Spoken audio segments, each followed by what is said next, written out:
bones.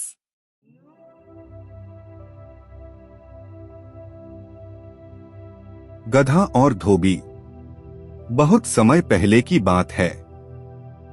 एक गांव में एक कपड़े धोने वाला धोबी रहता था।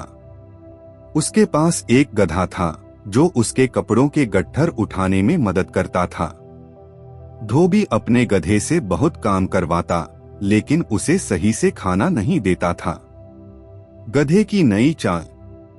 गधा बहुत कमजोर हो गया था। एक दिन उसे जंगल में एक सियार मिला। सियार ने कहा, तुम इतने दुबले क्यों हो?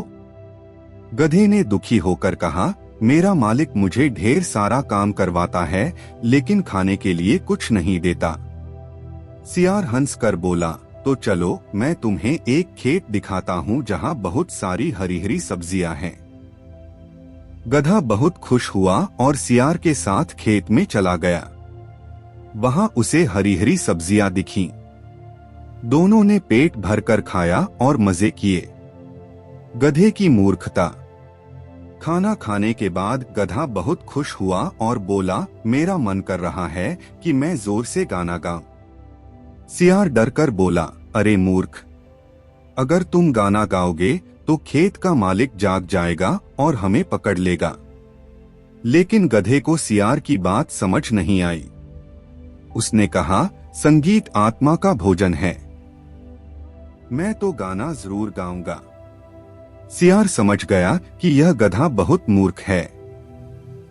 उसने जल्दी से कहा, ठीक है दोस्त, लेकिन पहले मैं खेत से बाहर जाकर देखता हूँ कि कोई आ तो नहीं रहा। जैसे ही सियार बाहर निकला, गधे ने जोर जोर से रेंगना, ढेंचू ढेंचू करना शुरू कर दिया। गधे की सजा। खेत का मालिक उसकी आवाज सुनकर दौड़ा आया। उसने गधे को पकड़ लिया और उसे डंडों से पीटकर भगा दिया। गधा किसी तरह भागकर बाहर आया। सियार ने उसे देखकर हंसते हुए कहा, मैंने पहले ही कहा था कि गाने का समय और जगह सही होनी चाहिए। गधा पछताने लगा, लेकिन अब बहुत देर हो चुकी थी।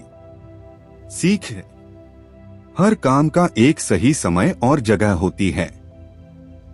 मूर्खता करने से नुकसान ही होता है।